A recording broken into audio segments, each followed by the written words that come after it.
Thank you. Thanks, everybody, and welcome on this somewhat sunny day. It was sunny a minute ago, but now it's clouding up for our meeting, and call the meeting to order. Any disclosure, any peculiar interest under the Municipal Conflict of Interest Act? Seeing none. Okay. Moved by Councilor McKenzie, second by Councilor Elliott. The minutes of the Town of Minto, January 18th, 2022 regular council meeting be approved. Anybody opposed? That's carried. Additional items. I have one or two. Anybody else got anything? Okay. Let me know if you need to. Moved by Councilor Gutson, second by Councilor Dirksen. The Town of Minto Council convenes in the committee of the whole. Anybody opposed? That's carried. And there's no public meetings, no delegation today. And correspondence for information. Anybody want to pull any of that correspondence? If not, I'll move by Deputy Mayor Turton, second by Councilor Anderson. The council receives the correspondence as its information. Anybody opposed? Not, that's carried. And we have reports of committees and town staff. And I've got the Cultural Roundtable. I'll turn it over to Belinda. Thank you, Mayor Bridge. Yeah, I'm going to just quickly go through the highlights of our Cultural Roundtable agenda or meeting, sorry, from January 24th. The Pride Committee is planning for Pride in the Park for June 12th. So June is shaping up to be a busy month and a lot of events are being planned. So that's exciting. Our Youth Action Council is doing some great work, and their latest initiative is My Act Care Packages. So people can order a care package and send it to their friends. So that's kind of a fun initiative that they're undertaking. We had a presentation from John McVicker around the Harrison Headstone Hunt, and pleased to say that the hunt will continue in 2022 with the Cultural Roundtable sponsoring $500 towards prizing. We did review our budget allocations for this year. So we have some great events and projects that we're hoping to undertake, especially around the diversity, equity, and inclusion work. So that was good. And we did note that we were commemorating January 29th, which was the National Day of Remembrance of the Quebec City mosque attack and action against Islamophobia. So we did partake in a webinar and learned about the Green Square campaign. So if you notice, the Tannery Park was lit up in green last week. And this week it is lit up in green, red, and yellow because it is Black Heritage Month. So we are paying a lot closer attention to these things and plan to do so throughout the year and going forward. Those were the highlights of the meeting. And if there's any questions, I'm happy to answer.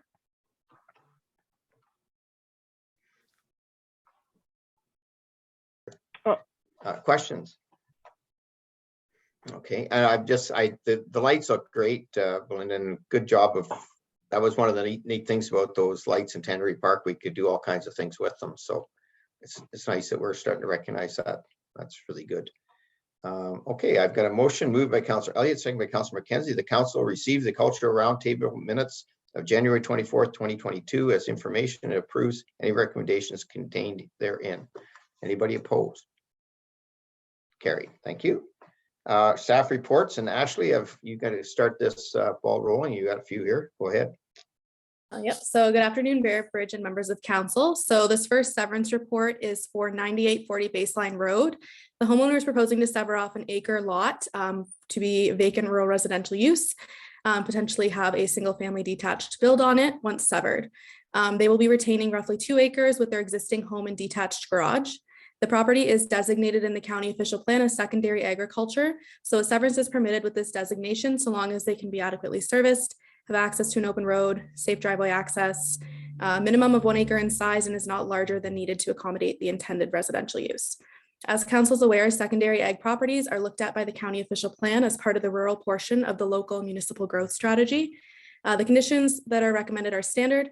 Public Works did note that the access they are recommending will be off of Given Road to alleviate any potentially awkward and unnecessary turning movements off of Baseline Road and to reduce traffic flow. Town staff are recommending that council recommend the approval of the severance to the Land Division Committee with the conditions outlined in the attached report. Great. And I'll ask for any questions on that. Councilor Anderson, go ahead.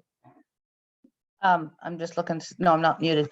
So has this changed and did I miss the change or just its transition? I thought we couldn't sever rural properties into smaller pieces because I'm sure there's people who would have been doing that for a long time if they could have. So there's, sorry, through you, Mayor Bridge, there's two different designations in the county official plan. And these are prime agricultural and secondary agricultural. So prime ag would be, you can basically are permitted to do a lot line adjustment or a surplus farm dwelling severance where you have to rezone the remainder of the land to not be built on. The difference with secondary ag is they do allow you to sever off one of these lots. So what makes property secondary ag versus primary ag, or just that it's not being used for farming purposes? It's just sitting there vacant, or? It has to be, it's based on the soil classification. And so there are some properties that you'll see that are prime ag that still look like a bush property technically, but because of the soil, they're still designated as that prime agriculture land. Okay, so this piece of property has suboptimal soil for agricultural purposes. Yes. And so they're allowed to sever that lot off. Yes, and there are stipulations too, like they have to have lived there for 5 years. So in this case, they've been there for over 6 now, and then meet all the general servicing requirements for new lot creation. Yeah. So if they're severing a lot such as that, does that lot require its own water system? Does it have to have its own well? Or are they allowed to share the well? Nope, it'll have to have its own well and septic. It'll be separate roll numbers, address. Totally separate. Okay, I was just curious. I thought we couldn't do this because Good questions. Yeah, Good questions, Gene. No, that, I mean, 'cause that's the difference, right? Because people are always looking for a little piece of property out in the country, and we haven't seen these severances coming through. So yeah. Okay, thank you. Anybody else got anything? Mark, go ahead. Yeah, through you, Mr. Mayor. Point number 3. There's only is there only one lot? Yes, there only be one lot. It reads plural there. Is that just confirming the proposed lots? There only is one lot, or is that just a generic statement that That's it's always generally, plural? that's generally a blanket statement, but it's referring to both the retained and the severed lots. So that's why it says lots. Thank you. You're welcome. Okay. All right. I'm going to, it's moved by Councilor Dirksen, second by Councilor Gunson. I'm not going to read all those because they're standard, if that's all right with everybody. Anybody opposed to this? That's carried. Okay. Go ahead. Ashley, you're up still, aren't you? Yep. Yes. So this is my second report for today. So this is another exciting one. It's for a site plan agreement for a property in the Palmerston Industrial Park at 380 Minto Road for NAC Reinforcing Steel Services, Inc., which is owned by Chris and Kelsey Langridge. So council may recall the agreement of purchase and sale coming before them. And this is now the part where once signed, we can get into the building phase.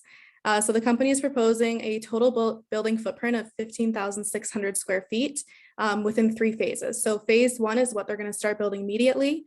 That's 9,600 square feet. Phase 2, they're anticipating also building in 2022. That's 4,800 square feet. And phase 3 is for 2023, 1,200 square feet, which is primarily office space and lunchroom.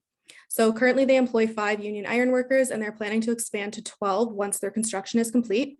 The site plan, as you'll see, details the location of landscaping, areas to be paved, have asphalt, parking space, loading spaces, door locations, outdoor storage locations, etc.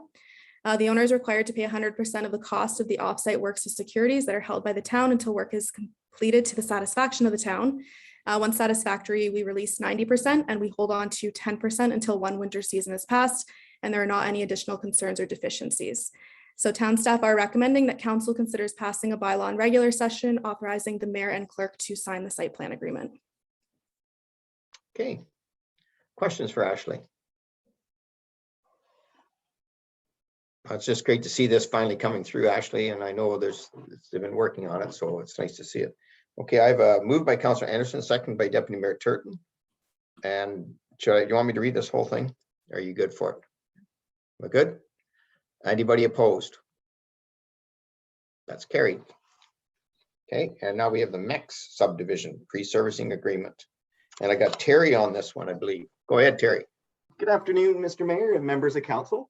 So council will recall that this project has come forward several times, just based on the different development proposals that occur with subdivisions. The last time it was brought forward would have been at the last council meeting when we passed the zoning amendment for the development. So this is a pre-servicing report and agreement. Pre-servicing subdivisions is a common practice. Basically, it occurs once the design of the development is to a point where it won't change with the outstanding items left to be addressed. It allows the developer to get into the ground and get the infrastructure in, just speeding up the complete build out phase. So town staff and our engineer have been working closely with the owner and their professionals in an effort to expedite this development. We all know housing is definitely needed, so we're doing as much as we possibly can to keep things moving forward.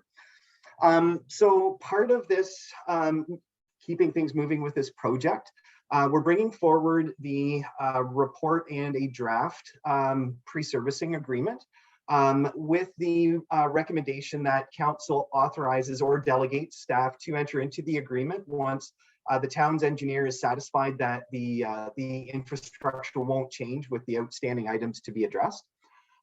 So as you'll have seen in your review of that exciting agreement, the terms put the sole risk of the installed works on the developer. And it contains clauses that, for instance, if there's a deficiency and the owner opts not to address it, the town can go in there and cause the work to be completed at the owner's expense. There's also provisions in there that the town's engineer will complete the inspections as it's being installed. Once the subdivision has been finalized, the infrastructure will be turned over to the town. So having the town's engineer out there witnessing the infrastructure installation, we thought would be appropriate. So that is pretty much it. If there's any questions, I would be happy to answer them. Questions for Terry? If not, I have a move by Councilor McKenzie, second by Councilor Dirksen, that Council of Town of Minto receives report PLN 2022-009 and authorizes staff to enter in a pre-servicing agreement with Mex Development Inc. to permit the installation of an on-site infrastructure upon approval of the town engineer. Anybody opposed? Great to see this get going. All right. Thanks, everybody. That's passed. And I turn it over to Councilor Dirksen. Hey, thank you, Mr. Mayor. We have 3 items on the Public Works agenda this afternoon, and I'm going to call on Roads and Drainage Manager Mike McIsaac to take us through the first one. Thanks, you, Councilor Dirksen. The first item is the tender results for the Whites Road reconstruction project in Palmerston. We had 4 submissions, with the low bid coming from Moorfield Excavating, which everybody is well aware of their work with doing some of the larger projects over the last number of years here. Yeah, the cost associated with this tender, it works out to be roughly 55%, a little bit over 55% being paid for by the county as well. So is there any questions with this project?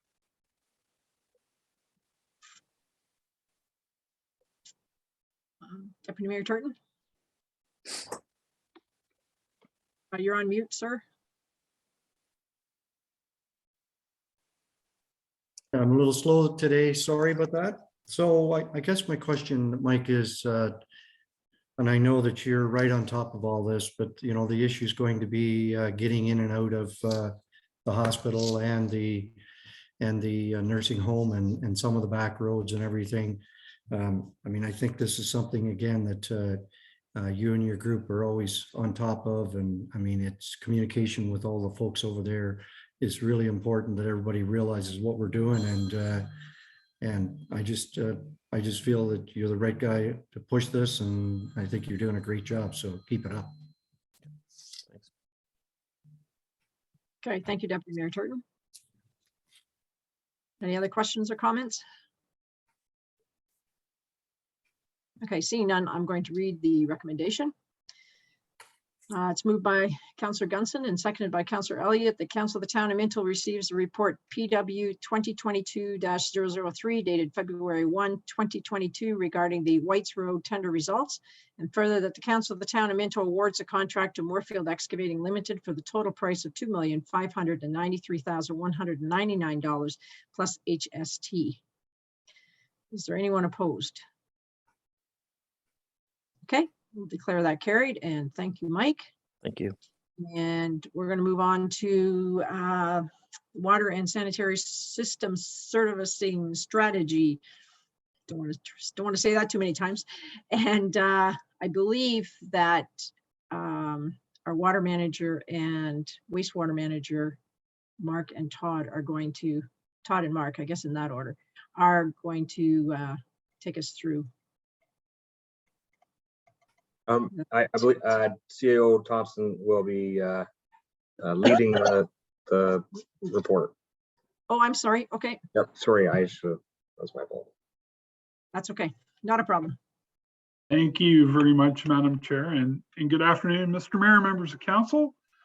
So it's my pleasure today to finally present to you our water and sanitary system servicing strategy. It's been a lot of work. I'd like to thank Triton Engineering for all their support, and obviously Mark Robertson and Todd for their outstanding commitment to this project. So I'm very excited to present it to you today. The document itself is over 200 pages. This is why we didn't include that in your agenda, but have made the report available online to be downloaded either by the public or yourselves. So what we have for you today is a PowerPoint presentation, and where I'm going to go through the highlights and really the strategies of how we started with the project. So if I could get the next slide, please.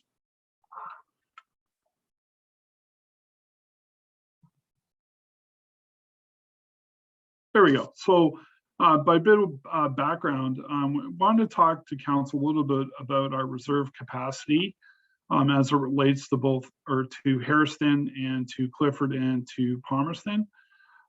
As you know, there's a number of things going on at the moment. We're right in the process of a municipal comprehensive review of our growth within the county.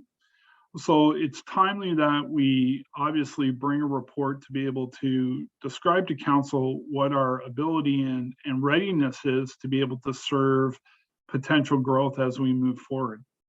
Next slide, please.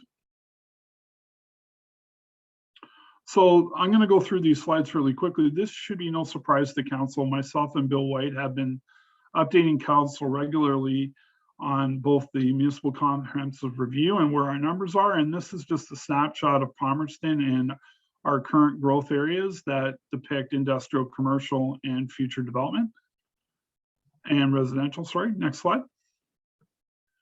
The same for Hairston. These are areas that, again, we've been describing to council of late around areas for development. Next slide, please. And of course, Clifford with the same depiction of both residential, industrial, commercial, and future development. Next slide, please. So currently our county projected growth for Minto looks something like this, and it's described in three ways: Palmerston, Hairston, and Clifford. And as I take you down to the total growth over the period, you can see that we are looking at adding significant number of units to our community over the next period. This is a sort of the baseline as we move forward, and we've done a very good job of trying to prepare lands to meet this growth target. As you know, we did a boundary line adjustment last year and brought a number of lands into future development that's going to help us meet the need of these growth projections. You know, it's a combination of things to be able to accommodate growth. One is you need the land to do it, and you also need to be able to service that land to put the appropriate type of growth on it. Next slide, please. So back in 2019 now, or 2020, sorry, the pandemic's got my timelines a little confused from time to time. I don't know what year I'm in, But so we had taken a report to council to say that it's probably a really good time for us to start to do a servicing strategy, so we know exactly what, you know, the condition of our infrastructure is, what our capacity is, to be able to make some strategic decisions on capital investment and infrastructure to meet the goals of our growth. So when we undertook that, these were some of our objectives we wanted to accommodate. So we wanted to evaluate the town's water and wastewater systems to meet future population growth. We wanted to obviously identify infrastructure upgrades that could be or may be required to meet the needs of 2031, 2041, and 2051. And these aren't random years, these are planning horizons for different planning cycles. We also wanted a real long-term strategy. You know, infrastructure, specifically water, wastewater infrastructure, is typically very expensive, and it's not something you do overnight. So we wanted to be able to bring a long planning horizon to council to give you an idea of the investment required over a number of years to be able to make this possible. But we also wanted to come out with a living document that could be updated as we grow and start to use or not use capacity within our systems to be able to dictate timing of projects and development. Next slide, please. One of the interesting things that came out of this is we also had the opportunity to evaluate our vertical infrastructure and our horizontal infrastructure in all three communities, and we'll have more information about the status of that infrastructure as we move through the presentation today.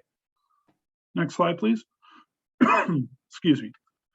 The other couple of things that we wanted to make sure that we were doing was, when we do a strategic plan, we want to make sure that we're coordinating roadworks with you know, underground infrastructure. And the best example I can give you is that you don't want to tear up a road, put a brand new road down, and then a year later find out you've got to do the sewer and water under that road and tear it up again. So we wanted to make sure as part of this project that we had the appropriate determination of where our assets were, so that we could also make sure that we were coordinating the typical type of road work as well, to make sure that we were not doing things twice, if you will. Next slide, please. So here's really kind of where the rubber meets the road here. So in this table, you'll see a couple things. First, you'll see squared meters per day usage for Palmerston, Harrison, and Clifford. Sorry, I should say this is water. You can see our maximum daily demand. You can see what we're using per capita. You can see how we're adjusting for new development. And then what we have is a total reserve. And then we have committed residential units that are gonna take up that reserve, and then uncommitted capacity. And then obviously applying or laying over the county forecasting growth model to 2051, what the unit capacity could be. And then it's simple math, capacity versus need, and you get your number at the bottom here.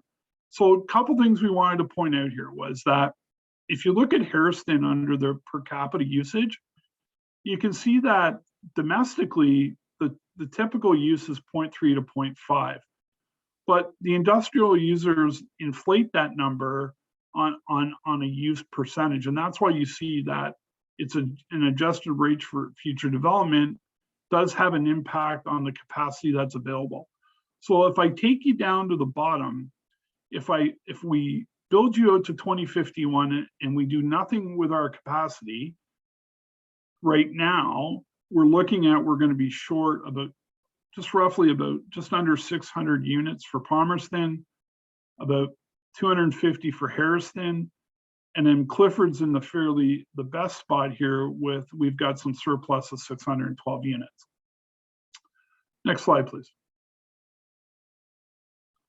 So on the sanitary side, you can see the picture being painted around Harrison, around both water and sewer, and the demand that's being placed on the system, basically from the industrial portion of the user. But if I take you down to the bottom again, Palmerston is in a negative, just just over 450. But Hairston has a capacity of almost 200, and then Clifford again has some additional capacity of 175. Now, again, this forecast reserve capacity out to 2051. Okay. Can I get to the next slide, please? So the analysis is, if you look at, and really this is the same information in the table, but we've done it in a bit of a graph form for you. So you can see somewhere around 2031, just after, is where we're going to exceed our capacity based on the numbers I just showed you with growth and usage patterns if we do nothing. Okay. And that's on the water side. On the water storage capacity, we've got we're in fairly good shape around our towers, if you will, about storing capacity, and we're good till about 2046 is when we're going to start to cross the line of capacity in our current towers. Next slide, please. Sorry, in Palmerston, I should say. On the treatment side, that window's pushed out a little further in Palmerston. We're looking at just before 2036, where we're going to have to make some decisions or address the need for our capacity on our sewage treatment in Palmerston between 2031 and 2036. Next slide, please. In Hairston, we're a little closer. We're around the same time frame, but we're still around the 2031 and 2036 time frame. Next slide, please. And then on our capacity in Hairston, we're fairly good. You can see that line doesn't cross, and we're fairly good that way. So we don't have any intersecting lines on that one, so we don't have any immediate need to deal with capacity of water storage. Next slide, please. So on our sewage treatment, you can see what this is really showing is that the total project reserve capacity, again, we're going to need to start to look at it prior to 2041. And I think that matches up well with the other data that I've shown you. But again, it's that, if I could say, that 2031 to 2036 timeframe where we'll need to be doing some capacity improvements to be able to change some of these timelines. Next slide, please. And again, if you look at the water supply capacity in Clifford, we're fairly good right out to 2051 with our 612 surplus at the end here. Next slide, please. And again, the projector requires storage for Clifford, you can see, is in fairly good shape, and we're absolutely in great shape in Clifford as well, up until 2051. Next slide, please. And then on our sewage treatment in Clifford, again, we're in fairly good shape. If we look at our projected total reserves at 268 in 2036, that's a long planning horizon for that treatment capacity. Next slide, please. So conclusions, just before I get in here, the good thing about doing a strategy is it gives you a fairly long window of planning. So if you start looking at most of our requirements to increase our capacity has to take place between 2031 and 2036, we're starting at a good time to look at this now in 2022, where we can start to put some plans in place to start to increase that capacity and some of that infrastructure to be able to meet the needs of growth. So some of the actions that we're recommending are, we should start as soon as possible, start to initiate a well exploration program for Class EA for 2022 for capacity in Palmerston. We do need to develop a water and sewer allocation policy for ICI and development. And that's not meant to be restrictive. That's meant to be a planning tool to be able to plan properly the developments and really get the biggest bang out of your buck for the capacity that's left. And then, of course, as we talked about, we want this to be a living document. So we want to be updating our reserve capacity calculation projections annually to make this a living document. Next slide, please.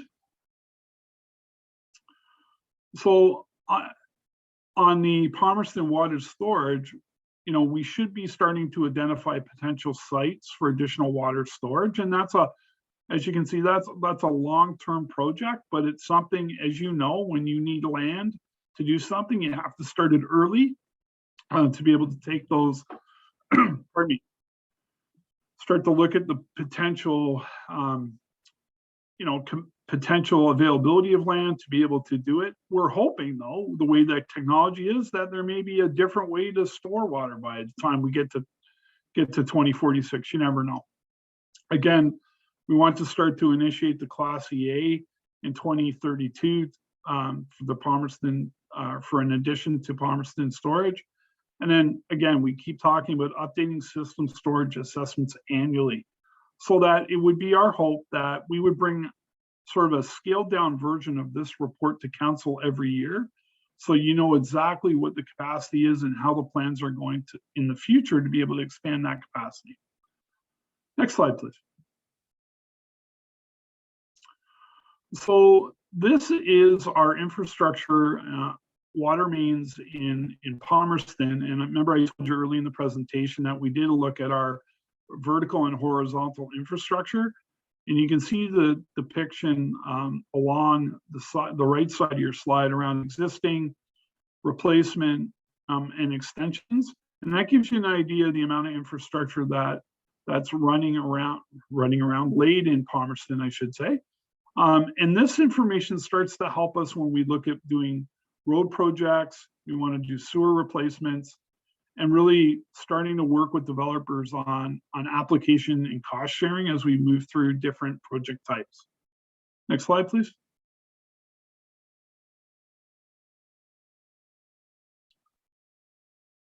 Again, the actions we want to take in Palmerston around sewage treatment is we again want to initiate a technical study and a Class EA in 2026 for treatment capacity. Again, we're going to update the reserve capacity calculations annually. We want to repeal the existing bylaw 2013-87 and 2011-43 development and adopt a new water and sewer allocation policy for ICI development for town. There is some standalone bylaws for different parts of town that speak to allocation. It is outdated. Obviously, it was in 87 or 2013, and we want to update that to make it more proactive. So, next slide, please. Again, this is the horizontal and linear infrastructure, as we talked about earlier. Both on the water side, but this is on the sewer side as well. So again, it's an invaluable tool, not only to us, but this is information we can share with developers to give them an idea of where we're coming from when we want to talk about cost sharing. We want to talk about road reconstruction as it relates to their development, but also the impacts it has on our infrastructure, underground infrastructure as well. Next slide, please.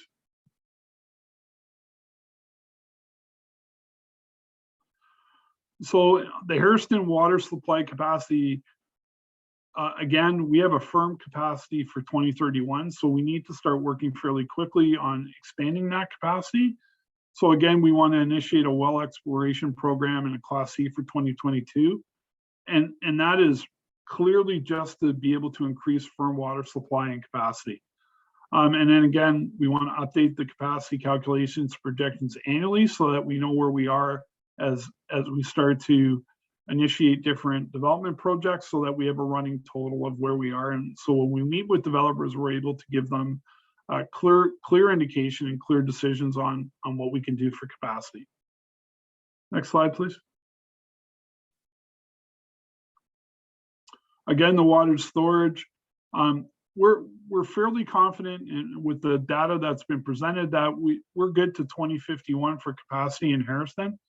So this is one of the longer term goals and objectives of this plan. So we'd be looking a little closer at the time to be able to do some necessary planning for future storage for Harrison.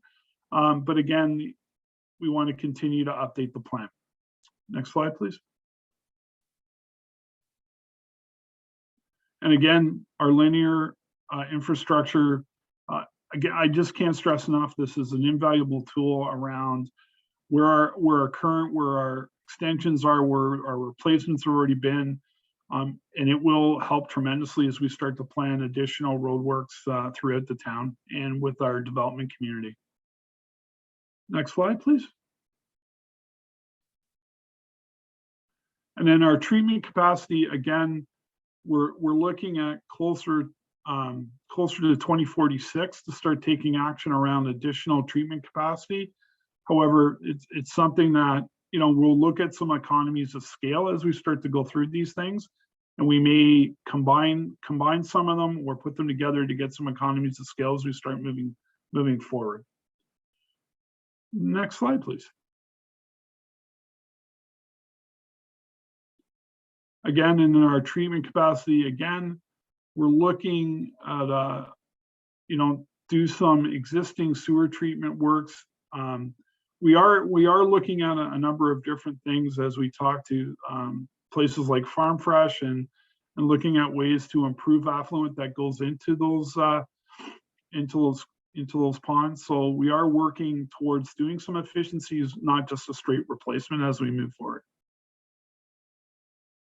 Next slide, please.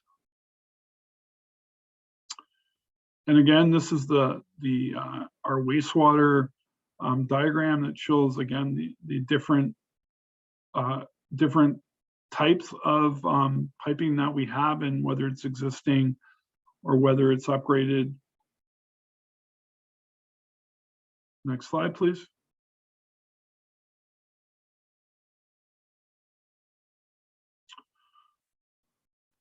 As we've talked about throughout the presentation, Clifford's in a pretty good place, both on water supply and wastewater supply. So again, we've got a long window for Clifford at least 2051. Next slide.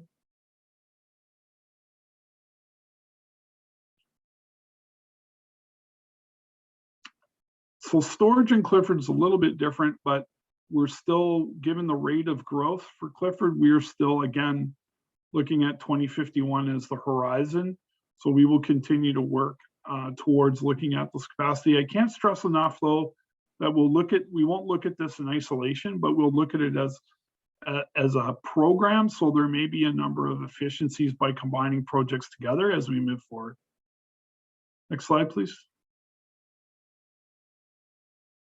Again, linear infrastructure as it shows in Clifford, what's replaced, what's existing, and you can see again how useful this information would be as we start to look at different road projects and as we look at development in general. Next slide, please. And again, treatment, we're fairly good again in Clifford, and we've got a long planning horizon for Clifford at 2051. Next slide, please. And again, our wastewater infrastructure in Clifford. So our projected timeline and actions that we've described to you in the presentation, you can see this next sort of 5 to 7 years is a big year to start to plan different components. So we want to do a number of Class EAs. We want to update, obviously, the bylaws, and we want to create a new bylaw. And then 2031 to 2036, there's a number of EAs we want to start as it relates to those longer planning horizons for some of those projects. I would say here, which is important, is that we also need to come back to council with a financial plan. Once we have the magnitude of costs as we move forward, we will bring back a financial plan with council, we've got two mechanisms for funding this type of work. One is the water rate study that you see every 5 years, and you build capital works into that study. But also we will be looking towards some of the developers to be cost sharing with us for servicing that is not available, that is required for their development. We will be looking for cost sharing agreements as we move forward. Next slide, please. So our next steps, as we talked about, the water wastewater replacement strategy, we want obviously to be considered, and we will use it for our town road condition reporting so that they will be together, so that we're making sure we're not ripping up a road and not doing the infrastructure. We're going to continue and complete our I&I mitigation projects. That helps with our capacity as well. And obviously the extraneous flows on sewage and collections of network and treatment systems, that also helps with our capacity as well. And we're right in the process of formalizing internal staff procedures to monitor and record each system's ability, obviously to service existing and future populations. So this information is not kept in a silo, pardon me. It's shared with Mr. Kuipers and the planning department and the building department to make sure that we're all on the same page as it relates to being able to accommodate development within our community. Next slide, please. So again, I talked about undertaking a 10-year capital planning process to be able to annualize the budgets for each of the identified infrastructure projects. We want to ensure that we have development partnerships in place as well to help, not unduly burden the municipal taxpayers, but be able to share with the growth expansions that's required in the town. And next slide, please.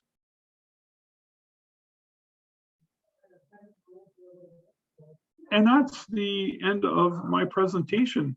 The team is here with us. We've got Chris Clark from Triton Engineering, Todd and Mark, and we'll try and answer any questions you might have. Thank you, Madam Chair. Thank you, Mr. CAO. That's a huge body of work, and good to see that completed. It's going to be some really interesting work ahead of us, that's for sure. But that slide deck, I want to thank you very much for the slide deck, for putting that together, because yeah, I looked at that document on the website and kind of scared me off. So this is really good information, and it's nice, nicely laid out, and lots of great information in there. Are there any questions of anyone? Councillor Elliott and then Mayor Bridge. Yeah, thanks. Our numbers will change if the projections of population will change. I assume, this is my assumption, that they underestimated the growth that we'll have in the town of Minto. So how do we, our analysis of population growth as they change, or we wait till somebody else changes that, or how are we going to know that?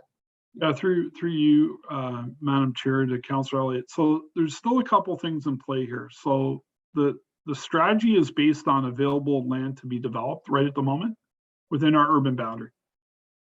And in order to meet some of the projections that the county is looking at for the municipal comprehensive review, they're going to have to designate more land for development. So Councillor Elliott, as we went through the deck, I said we want to update this yearly, and that's what we'll do. So as land comes available to be developed, we'll add that to the best of our knowledge of what that land might be used for, whether it's industrial, residential, and we'll try to add that capacity into the study. So ideally, I know this is a lot of information for council at one time, but ideally we would bring it to you annually so that you would see the updates, and we would show you where the changes are so that you'd be well abreast of the information, as up to date as we could bring it to you. Thanks. Okay, thank you. And Mayor Bridge? Yeah, and just to follow up some of your comments, Judy, that it's a timely document. We're right in the midst of a lot of planning, both at the county level and ourselves. We were able to get some urban boundary moved into Palmerston. We saw that was the need. We certainly, it's a big item, and I know Councillor Elliott, I agree with you. I mean, there's times that this has to be a living document. I think it is, and that's why CEO Thompson's going to do it on a yearly basis. But just to get this organized, so make sure that we have the money available. The good news is, in my mind, we have some time frame here. I mean, it's good in the sense we're not sitting here saying we need that water tower tomorrow. We certainly have time to plan. We have time to work some budgeting out around it, some work with developers and with our residents, so that they don't get hit hard at one time, and we can work that out. So I'm really looking forward to working with this document, and I appreciate all the hard work that went into it. And I'm excited about the future of where we're going with Minto. Thank you. Okay, thank you, Mayor Bridge. Deputy Mayor Turton. Thank you, Chair Dirksen. I agree with what's been said as well. I mean, this is an amazing document. I mean, when you look back, all these projections and stuff, and you look at the I&I studies and the water meters, I mean, it really makes you wonder where would these numbers be if we had not have went ahead and especially those two initiatives where, I mean, they saved a lot of water and they saved a lot of wastewater going to our water treatment plant. So, I mean, this is the future. When you talk about the living document, these numbers will change a lot, and you know, we might even see our CAO looking at this annually, bringing these numbers up to date. I mean, biannually, twice a year, because you just never know what's happening. But anyways, I don't want to prolong this, but Chris and Mark and Todd and whoever else helped you guys, it's an amazing document, and let's run with it. Yeah, thank you, Deputy Mayor Turton. I did want to mention that Chris Clark is on as well from Triton, and certainly had a lot to do with putting this together. So thank you. And Councilor Anderson, I believe I saw your hand. Thank you. So when we look at the funding of a project of this magnitude, it's and I agree with what's been said previously. I think our estimates for growth will likely have to change if we can find any land anywhere, because people are just looking further and further to get out of the cities, and they're looking in our direction and beyond to find affordable housing, which is kind of I don't know that there is such a term anymore. But anyway, so when we look at the water system needing to be self-sufficient, and when you're looking at projects of this size, how much of the burden falls onto the current inhabitants of the town versus how it gets relayed on to the future people who are driving the need for the increased system? Because I'm sure that must be a point for discussion somewhere. And I'm thinking about industrial needs as well. Like, we're encouraging industry, we want industry. They require more people. They both put a draw on the system. How does that get allocated out, or is that for a future discussion? Well, through you, Madam Chair, as always, Councilor Anderson has a fantastic question, and it would probably take me 4 hours to do it justice, but I'll give you I'll try to give you the Coles Notes version.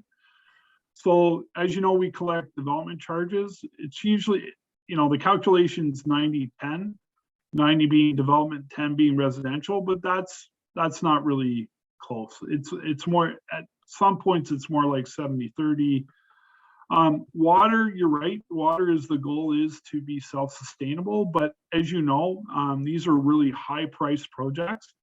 So you certainly wouldn't be able to burden the ratepayer with this type of rate increase.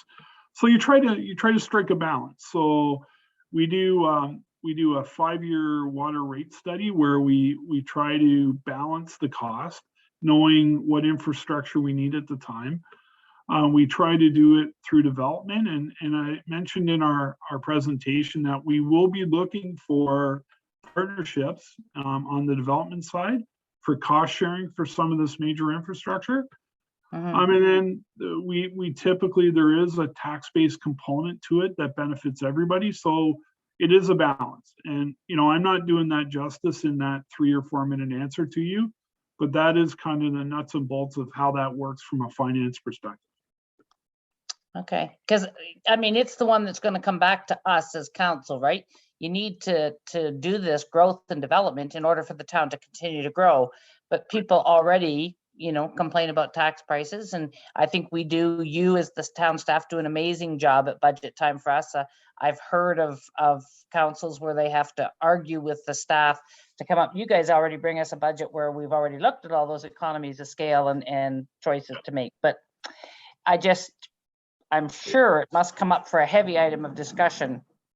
It through you, Madam Chair, it is a bit of a double-edged sword because, you know, to be able to maintain services, you need growth. Right. And in order to get growth, you need to have that taxation, that assessment growth. So it is a bit of a double-edged sword, but we do our very best to try to balance it. But I think what's important from a staff perspective is we don't lose sight of the impact to the taxpayer.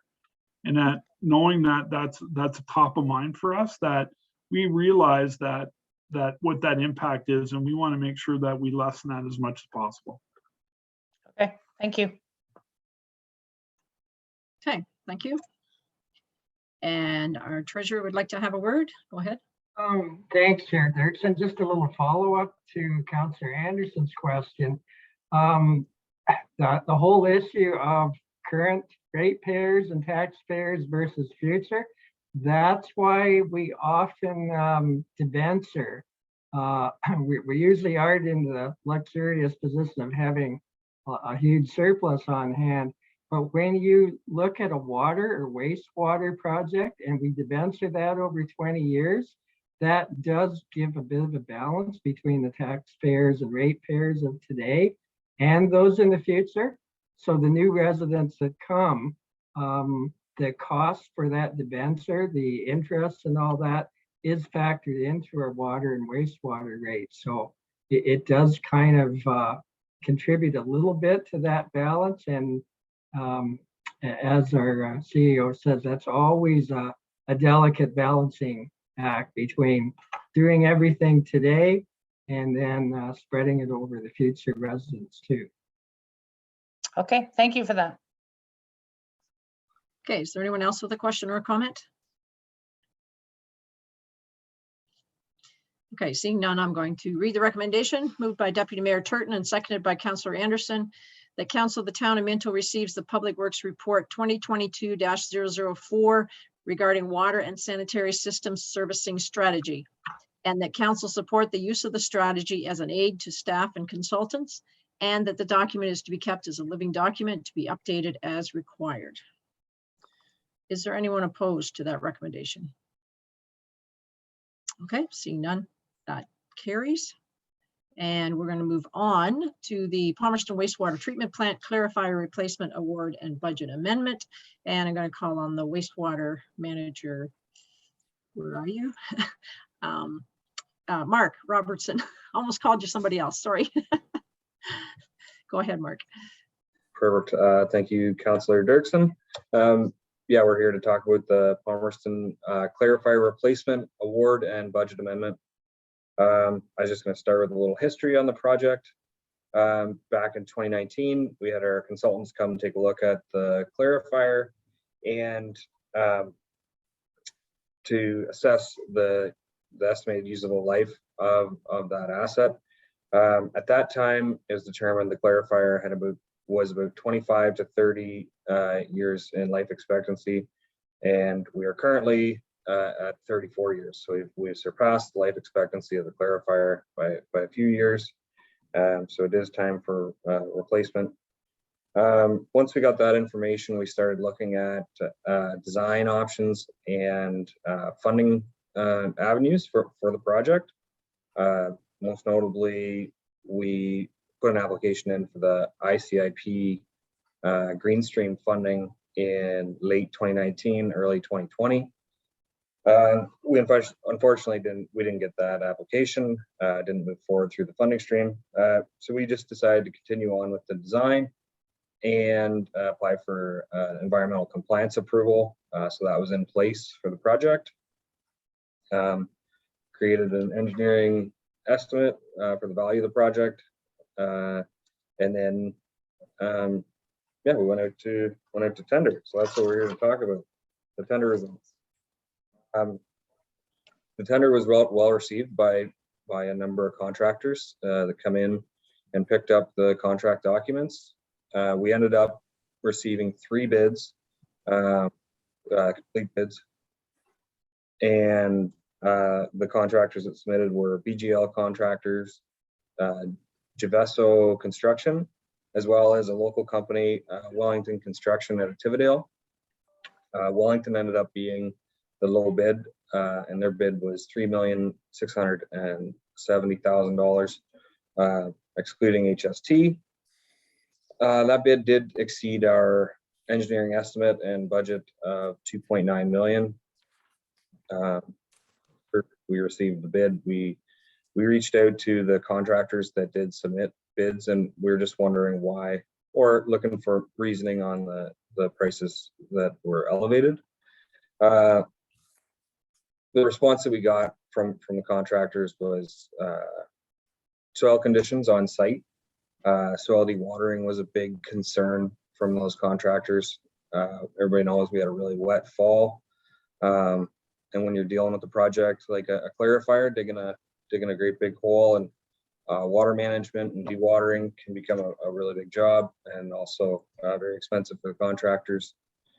And the other issue that came up a fair bit was, and I don't want to talk about this any more than I have to, but supply chain and pricing increases and the volatility in the market.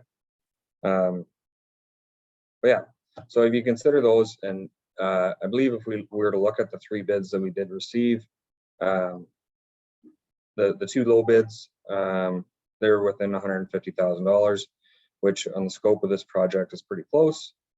And if you compare the high bid to the low bid, there is about $1.1 million separation on that.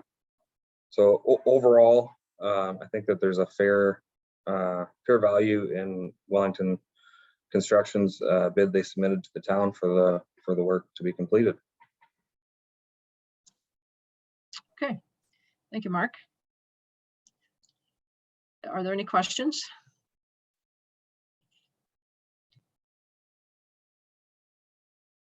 Councillor Gunson. Sorry. Thanks, Councillor Dirksen. Do we know what the life expectancy of a new clarifier will be? Like, have they come a ways in how they build them now, or is it still 25 to 30 years? I don't actually know the answer to that off the top of my head, but it is very similar technology to what's there today. Obviously, you know, advanced to a certain degree, but I would expect that 30 years is likely fairly accurate. I don't know if Chris, if you have anything to add to that. You're muted. Right, there we go. Sorry, given that we're dealing with sewage, I mean, the equipment can only, I mean, with regular maintenance and that sort of thing, it really only has a certain life expectancy just on the internals and that, mainly because of what's passing through it. That's kind of what hinders your expectancy on that. And I'd say you'd probably get given the technology and the upgrades to the technology now, we'd expect you to get more than 30 years out of it, but to put an exact number on that is difficult. But I mean, the goal, I think, overall, and I believe Mark, you maybe mentioned this, is that this piece gets added to the overall, like when we looked at the design of this piece of infrastructure, it can tie in with any upgrades that get made into the plant now. So it'll tie in nicely, whether it's 10 years from now, or when that does occur. It's been put in a location that will tie in nicely to the new system as a whole, or any upgrades. But sorry, Councillor Gunson, I'm not sure if that answers your question, or. It does. I was just wondering, like, we don't have a plan in place for reserves to go to a particular project like this, do we? Like, I'm thinking if our projected growth, maybe we get 20 years out of a clarifier, should we have a reserve plan in place just for this exact project? Okay, I'm going to call on CEO Thompson. Thank you, Madam Chair, to Councilor Gunson, you're absolutely right. That's the whole purpose of the water rate study in the project, is to be able to take your existing infrastructure and sort of evaluate that out over the time period. And you're supposed to be able to raise rates to be able to fund those types of things.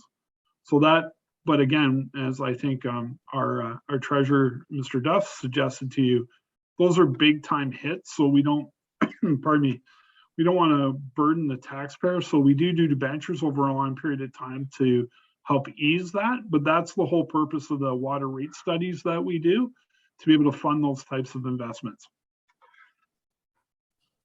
Okay. Thank you, CEO Thompson. And Treasurer Duff. Sure, I'll just expand a bit on that. That's exactly what we did. As you remember, the rate study came in just over a year ago, and that project was on there. It's also under development charges, but it's not really growth related, so there's only a little bit for that. When we did do the financing, we were expecting roughly 2.9 million in incremental. So when we did our debenture that closed on November 30th, we had 2.5 million for debenture. And as we said, that's kind of expanding it over the 20-year life. And according to your engineers, it's going to be more than that. And we're also going to take 400,000 from development charges, because there is some growth component. So that's kind of the balance. And then when something like this comes along, the project itself is very critical, and we'll just have to draw down reserves. Like from a cash point of view, it kind of coincided that a low return bond came due just before Christmas. So that's about 430,000. We're going to do that. And then we'll just take the rest out of the reserve fund bank account.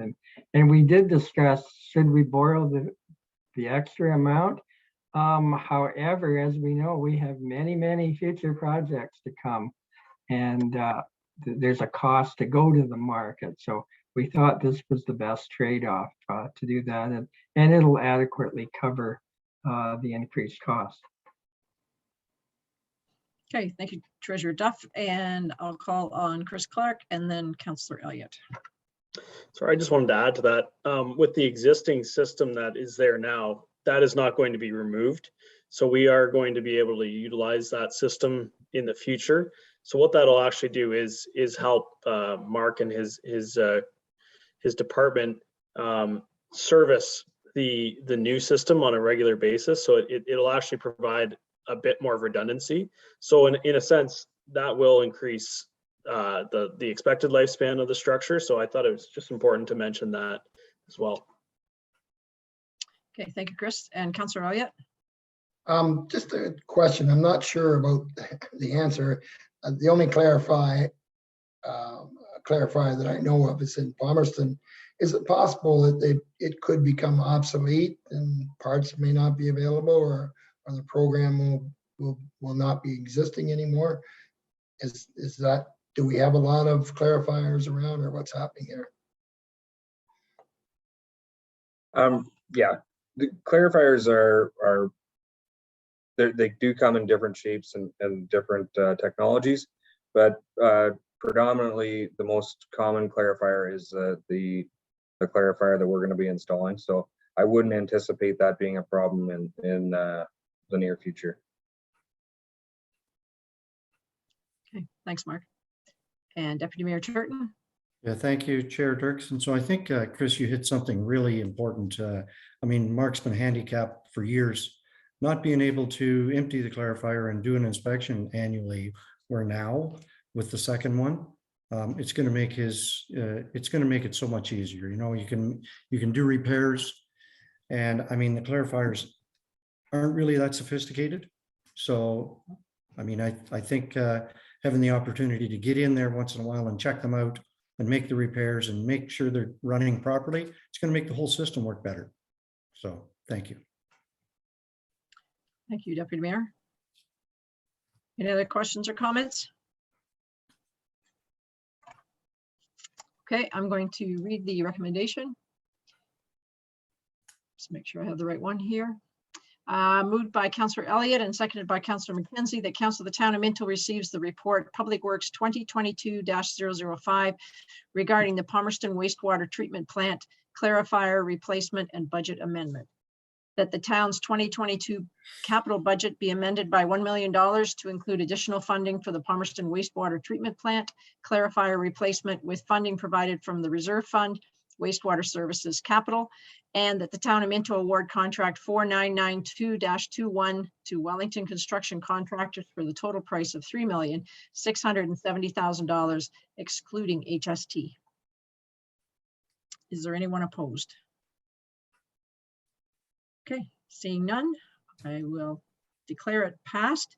Thanks everyone for your reports and for the great questions and the great answers. And I'll pass the chair back to Mayor Bridge. Thank you. Deputy Mayor Turton, have you got a? Yes, thank you, Mayor Bridge. I just wanted to, like, when's this going to happen? When's it going to start? What is the delivery on the classifier or the clarifier, and when do we get added? Mark, as soon as possible. We'll would notify Wellington Construction right away, and they can start getting things organized, and we'll hope to have it commissioned before the snow really starts flying next year. Super. Great good question, Deputy Mayor Turton. That's good. Yeah, good to know. I mean, it's really important and we really need to get it going. So thanks for that. Okay, other businesses disclosed. I do have a couple items that I just want to bring up. The fact that I was at Roma on your behalf and on the county's behalf and the Western Warden's behalf, I guess, on the last week. It was well attended, I believe, and there were some good sessions and whatnot, but I had two delegations. One was with the Western Wardens, and we had 45 minutes with 5 ministers and a bunch of PAs. And topics we covered was rural broadband, attainable housing, Ontario health teams, and what was the other one? Labor force. So those are the 4 issues we worked on, and I was delegating on the labor force issue, and it was well received, and I think we've got some good stuff. We'll be passing the workforce planning strategy for the Western Wardens on the 11th of February when we have our AGM and our first meeting, and then it'll be available to all of you to read online. We'll have a good spot there, and there's 85 action plans out of there, and I know Belinda's looking forward to seeing it, and our economic development, both at the county and at the local level. There's lots of good information there, a lot of things that we've been doing already, I believe, but we certainly can use some of the other tools that are going to be in those toolkits. So looking forward to that. I did have another meeting with the county, with the warden and myself and Crystal and Yana, and we talked to Minister Clark and about attainable housing. So we did go over that, and we talked a bit about some of the issues there. We talked about some of the things we were running into, and it's not rocket science. I think a lot of the people the things that we talked about, other people have talked to the minister about too. So they're hoping to, with their their attainable housing strategy, use some of that feedback, and we'll see some stuff coming out of that. The rural broadband, I must say, when we talked about the rural broadband, Jean and I can't promise anything. My broadband was terrible today, but anyways, the rural broadband, they've got what they call reverse RFPs going on right now, and Wellington County is in that program, and they've got the money sitting there ready to go. So we'll see what transpires from that. We'll probably see some stuff happening in the spring as to awards to different groups to actually get that rural broadband out to us. So hopefully it's just sort of in the province hands now. SWIFT is sort of all the projects we've got SWIFT going on. They're in the ground, they're working on them, they're working towards the end. The province keeps saying they want to go 2023 and everything done. Can't happen. There's no supply for it. So but it may be 25 or 24, and we'll see it. But at least if they get award the opportunities to everybody, we'll at least know where we're going with it, and we'll see something very shortly. So hang in there, and we'll be able to get something done. That's it for that. And has anybody else got anything else? Oh, okay. For you, Mayor Bridge, Sure, I yeah. see Councilor Anderson is waving her hand. Who has? Jean? Councilor Anderson? Go ahead, Jean. Yep. I just have a question. These Ontario Health, the new groups, do you Jean? have, Can you hear me? Go ahead. I can hear you. Can you hear me? Now I can't. Now I'm frozen. Or you are. I'm not Oh, getting anything, but okay. Can you hear me now? yeah, now I can. Yeah. Okay. These Ontario health groups, these new governing structures of the health system that nobody seems to know very much about other than that they exist. The LHINs somehow have become home care, but they're still called the LHINs, which I don't quite understand. That makes no sense at all to me. Can you provide us with any format of how that is supposed to work? Are they in charge of financing the healthcare system like the LHINs were? There's a much larger number of groups, different family health teams and things could apply for this role. It all just seems to be really loosey-goosey out there and you don't hear a lot about it. Yeah, good point, Jean. And I must say that was one of the other issues that we had with the ministers, and we talked to the Minister Elliott. What we're a little concerned with is, I know at the local hospitals we still have some political people on the boards, but what we're really concerned with, it doesn't look like there's going to be any political local municipal representation on these new big units.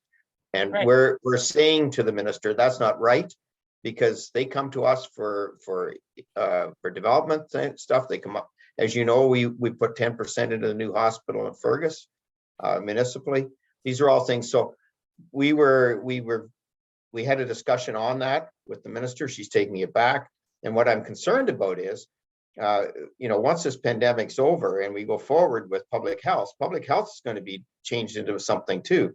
And I've got some concerns. So the Western Wardens and both the county and the Western Wardens, we and ourselves, as we move further, you're right, there's not a lot of information out there, and but we are saying to them we want to be part of the discussion is how it's going to formulate in the end, because I really don't want to be, there's a whole funding issue here, and municipalities should be involved. So that's a good point, and that was brought up. I totally agree with that, because the LHINs paid for everything except for physicians and ambulance services, which had been devolved to the counties, and that raised some issues. Yep. You don't hear anything about the funding for this group, and that was one of the problems with the LHINs. They gave them funding and said, here, make this so, but there were no guidelines. There was no template to follow. They were all doing their own thing, which is partially why they haven't been tremendously successful. I don't understand that devolvement into healthcare or home care, and I know when David was the vice chair of the hospital board, he was removed from that position because he has a political interest as well. And they said, you can't have both. And at the time I said, how can they do that? You need to have, how could councils and hospitals not be on the same page? We need the hospitals for the towns to be served. The hospitals need us to support them, as we have seen, and we do a marvelous job in these small communities. And heaven only knows the hospitals are going to need more support coming forward, because I know I've beaten this drum for a while, but we are really, really struggling there. So they now have us, they can't afford to have everybody who's been impacted by COVID off work. So we're now to go to work with COVID, put an extra mask on our patients, and then isolate once we come home. That's the newest policy. And you eat in a remote location, not with the rest of the staff. So that's pretty disturbing. And nurses are they're getting worn out. Everybody is, because the ones who are still working are working nonstop. Yeah. And the hospitals are going to have to rebound from the drain of this pandemic, right? And they're going to need us. So good work. We need to keep that message going. They have got to have politicians involved, not in charge, but absolutely involved and with a voice that's heard. So Roma and AMO and Western Wardens, we've all had that same voice. So we're asking them to be involved, so we can be involved in the process to make sure that, so a good point. And that was I was surprised that came on really late, Jean, but it is a real big concern over there. And so we did spend a good 15-20 minutes of our time on that. Good, excellent. I'm glad to hear that. I'll keep you up to date as I get more information. Perfect. Okay, anything else? No. I will then, Through you, Mayor Bridge. I yes. do see now Deputy Mayor Turton has his hand up. Sorry, Deputy Mayor Turton, go ahead. Yeah, I just was going to say that last night at 1 minute after 12, we now can go to restaurants. We now can get involved a little more than in the last number of weeks.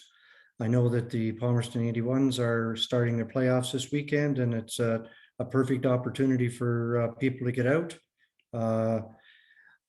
Understanding that we still have to wear our masks and we still have to be good until this totally passes, but let's get out and support our businesses and I'm not sure about what's going on with minor hockey, Jeff, but certainly the 81s are going.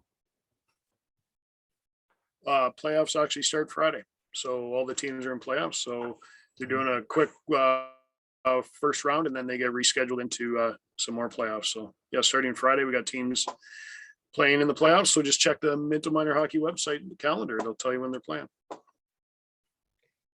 Okay. Yeah, thanks for that. And I know Belinda's very big on what's happening out there with the chamber and whatnot. So we definitely are getting out and helping the restaurant community. And if you haven't had a chance to donate towards the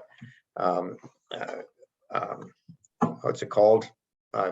Belinda, I just slips my mind now. It's a the Wellness Fund. Kindness? Yes. Kindness Fund?